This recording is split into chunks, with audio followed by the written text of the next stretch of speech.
The land had always been quiet in a way that felt earned. Not empty, not abandoned, but settled. The kind of quiet that comes from years of understanding how nature works and respecting its boundaries.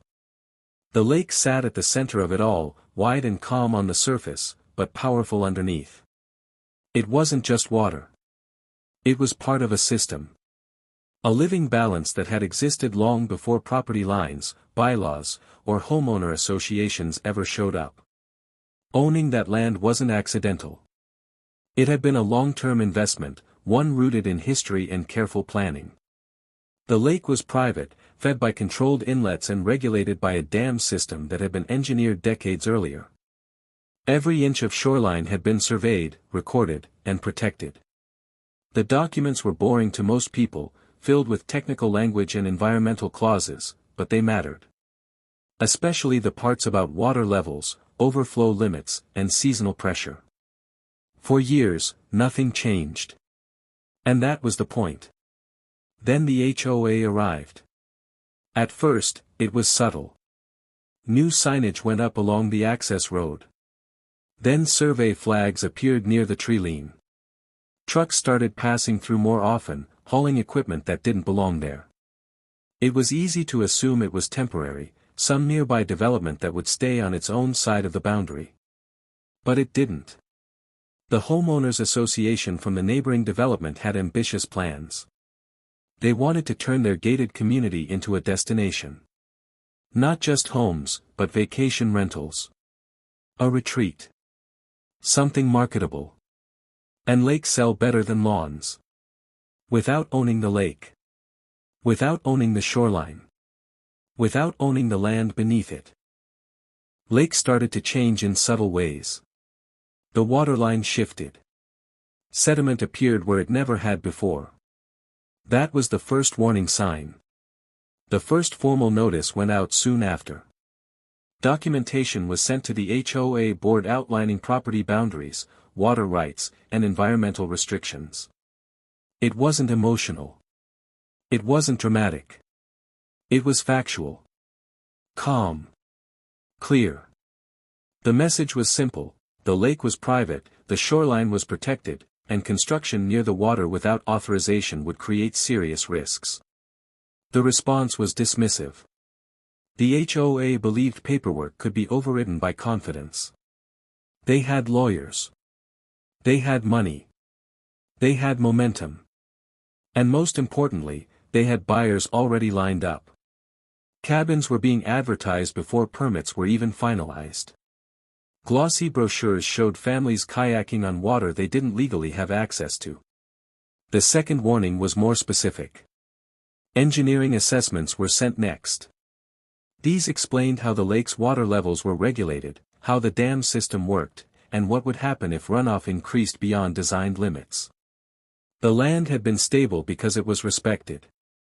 Removing vegetation and compacting soil would change everything. Seasonal rains alone could push the system past its tolerance. Again, it was ignored. Construction didn't slow down. It accelerated. Cabins began to rise, one after another, lining the shoreline like they belonged there. Foundations were poured close to the water, closer than regulations allowed. Drainage systems were rushed, designed for aesthetics instead of function. The HOA framed it as progress. As growth. As something inevitable. By the time the cabin count crossed 50, the warnings became impossible to ignore.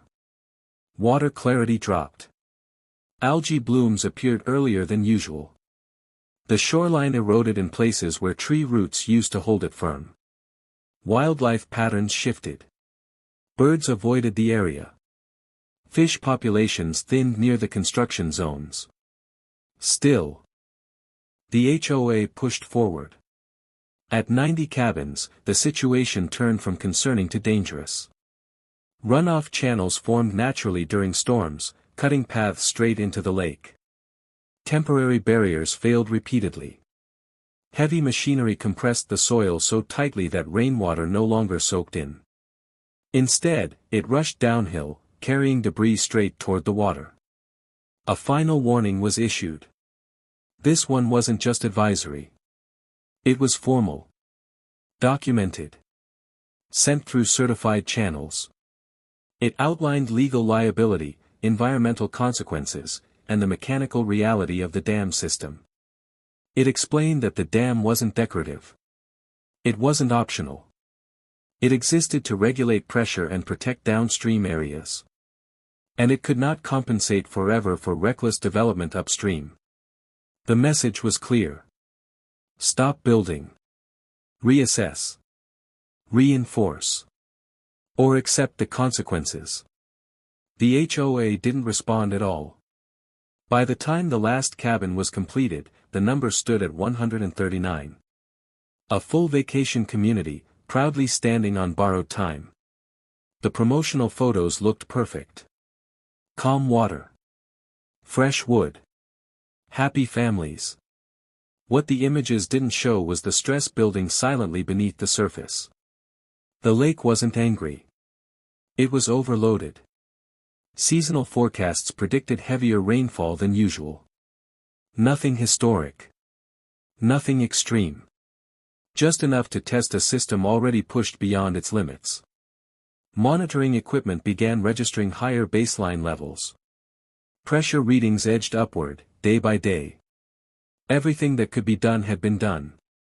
Every warning had been given. Every chance to change course had been ignored. And as the first long storm of the season rolled in, steady and unremarkable on the surface, it became clear that nature hadn't been part of the HOA's planning documents. They had built as if the lake was static. They were about to learn it wasn't. The rain didn't arrive with drama. There was no thunderous announcement, no violent storm front rolling in like a warning siren. It came the way seasonal rain often does, steady, persistent, and deceptively calm. The kind of rain developers underestimate because it doesn't look dangerous on camera. But systems don't fail because of spectacle. They fail because of pressure. Within the first 24 hours, the lake level rose faster than historical averages predicted. Not enough to alarm anyone casually watching the shoreline, but enough to register on monitoring instruments. The inflow channels carried more water than usual, swollen not just by rainfall but by runoff from the newly stripped land surrounding the cabins. Where trees once absorbed rain slowly, bare soil now sent it rushing downhill. The lake began receiving water faster than it could comfortably release it. This was exactly what the warnings had described. The dam system, designed decades earlier, functioned precisely as engineered. Automated gates adjusted incrementally, releasing excess water downstream to maintain safe pressure levels. But those calculations were based on assumptions that no longer applied. The surrounding land had changed.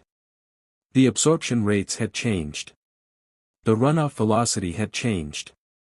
By the third day, the system was compensating constantly. Water clarity dropped further. Floating debris collected along the edges where cabins sat closest to the shoreline. Temporary retaining walls installed by the HOA began showing signs of stress. Soil slumped. Gravel washed away. Drainage trenches filled faster than they emptied. Still, the cabins stood untouched. Still, bookings remained active. From the outside, everything looked fine. Lake wasn't recovering between storms. It was carrying leftover pressure forward. This was the danger zone. The dam gates adjusted again, releasing more water downstream. Nothing aggressive. Nothing reckless. Just enough to keep the structure within its operational range. This was standard procedure, outlined clearly in the original engineering documentation that had been shared with the HOA months earlier. They had chosen not to read it. As rain continued over the following week, the lake reached thresholds it hadn't seen in years. Not because of extraordinary weather, but because ordinary weather now had nowhere to go. The surrounding terrain, reshaped for speed and convenience, funneled water directly toward the lake in ways it never had before. The shoreline closest to the cabins began to deform. Wooden steps leading down to private docks warped as water levels rose above their design height. Soil beneath cabin foundations softened. Retaining posts shifted slightly, then more noticeably. These weren't catastrophic failures yet. They were warnings written in erosion and movement. The HOA still didn't intervene. Instead, they reassured owners. Maintenance crews patched visible issues. Sandbags appeared in places they had no business being. Temporary solutions were stacked on top of structural problems. Meanwhile, downstream monitoring stations began reporting elevated flow rates. Areas that depended on regulated release schedules saw higher than normal water movement. Still safe. Still controlled. But clearly trending upward. The system was doing its job. It was the development that wasn't. At the height of the rain cycle, inflow exceeded outflow capacity for the first time. Not dramatically, but consistently. The dam gates reached their upper operational limits for prolonged periods. This wasn't failure, it was warning. A mechanical acknowledgement that the margin for error had disappeared. Any additional stress would force a decision. And then the rain intensified. Not a storm. Just more of the same, arriving without urgency but without mercy. The kind of rainfall charts would later label as, within expected variance. The kind no HOA risk assessment ever plans around properly. Water reached the lowest cabin thresholds first. Decks built too close to the lake dipped below surface level. Crawl spaces filled quietly. Electrical systems installed without flood-rated protection failed one by one.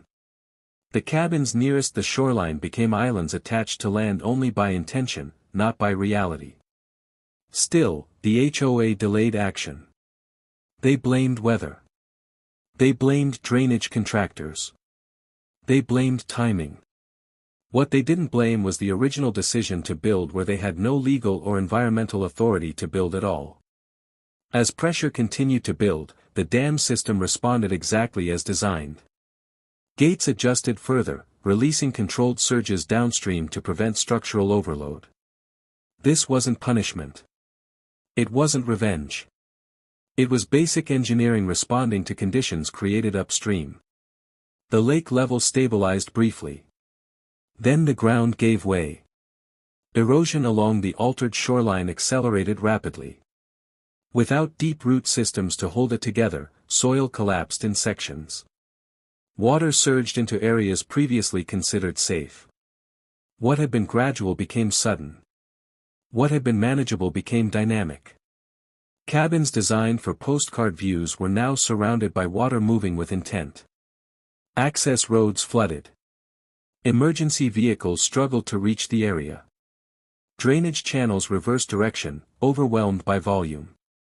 The aesthetic features that sold the development, wooden walkways, decorative slopes, landscaped banks, failed first. Because they were never meant to work under pressure. The HOA finally reacted.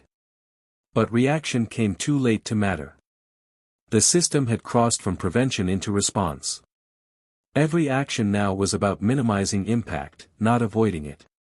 The lake, pushed beyond its comfort zone, relied entirely on the dam to maintain balance. And the dam could only do one thing. Regulate. As the rain continued and pressure readings climbed, the final operational thresholds approached. The gates were no longer adjusting quietly. They were working continuously. The downstream channels accepted the flow because they had been designed to.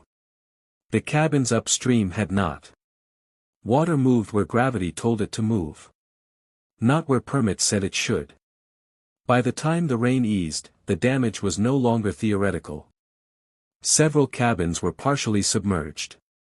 Others sat on visibly compromised ground. Shoreline collapse had reshaped the edge of the lake entirely. The promotional images used to sell the development no longer matched reality. And the forecast showed more rain ahead. The system hadn't failed. It had responded. And what came next would be the part nobody could spin, patch, or explain away. The rain eventually stopped the way it had started, without ceremony. Clouds thinned, skies brightened, and the weather reports returned to normal language. To anyone unfamiliar with what had happened beneath the surface, it would have looked like the crisis had passed. It hadn't. The damage left behind wasn't loud or dramatic. It was structural. Permanent. The kind of damage that doesn't announce itself with collapse but reveals itself slowly, through inspections, measurements, and unignorable facts. The lake settled at a new baseline level, higher than before, altered by months of abuse and sudden erosion. The shoreline no longer followed the neat curves drawn in development plans. It followed gravity. Emergency assessments began almost immediately. Environmental inspectors documented the damage first. The removal of vegetation had accelerated erosion beyond allowable limits. Sediment displacement had altered aquatic habitats. Runoff contamination from construction materials had been detected in multiple sampling points. The lake, once stable and predictable, now carried the scars of rushed development. Then came the engineers. Foundation inspections revealed shifting footings and compromised soil integrity. Cabins closest to the shoreline were no longer considered safe for occupancy. Several structures had settled unevenly, creating stress fractures invisible to the untrained eye but undeniable on a report. Drainage systems designed for aesthetics had failed entirely under real conditions. Access roads were deemed unstable. Utilities required extensive rewiring and replacement. What had been marketed as a luxury retreat now required constant monitoring just to prevent further deterioration. And the dam logs told the rest of the story. Every adjustment. Every pressure increase. Every controlled release had been recorded automatically. The system showed no signs of malfunction.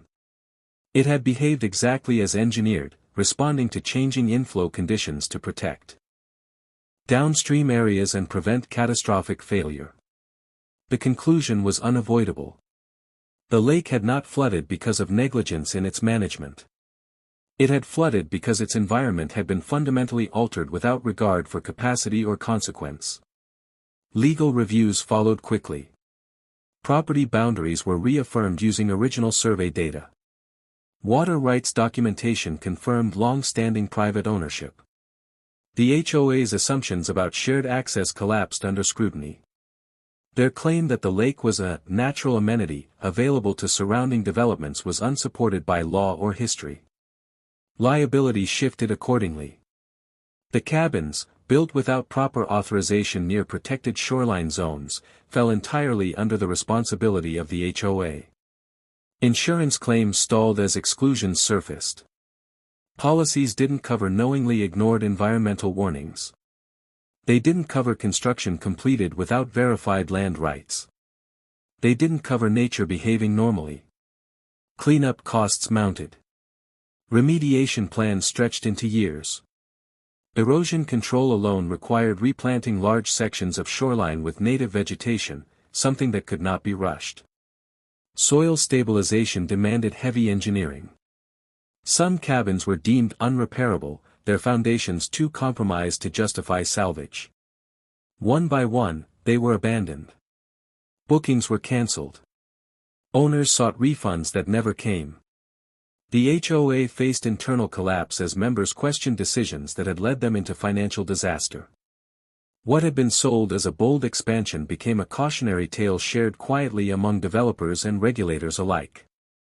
The lake, meanwhile, began its slow recovery. Given space and time, nature did what it always does. Water clarity improved gradually. Wildlife returned cautiously. New growth took hold where human plans had failed. The lake didn't return to what it had been before, systems rarely do, but it stabilized into something resilient again. Not because of intervention, but because interference stopped. The dam gates returned to normal operation, adjusting gently with seasonal changes rather than fighting constant overload. Pressure readings normalized. The system relaxed, no longer compensating for mistakes it hadn't made. What remained was the lesson. Not written in legal briefs or engineering manuals, but in warped foundations, empty cabins, and a shoreline that refused to be reshaped again. The HOA had believed authority could replace understanding. That paperwork could override physics. That confidence could substitute for respect. They were wrong. Nature hadn't acted out of spite or intention. It hadn't chosen sides. It had simply responded to conditions, exactly as designed. The warnings hadn't been threats. They had been explanations.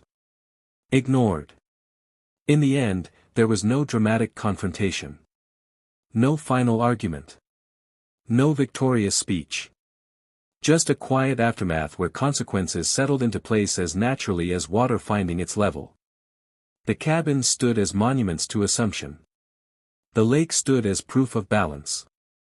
And the land, unchanged in its indifference, reminded everyone involved of a truth older than any homeowners association could ever be. You can build wherever you want on paper. But nature is the one that signs off in reality.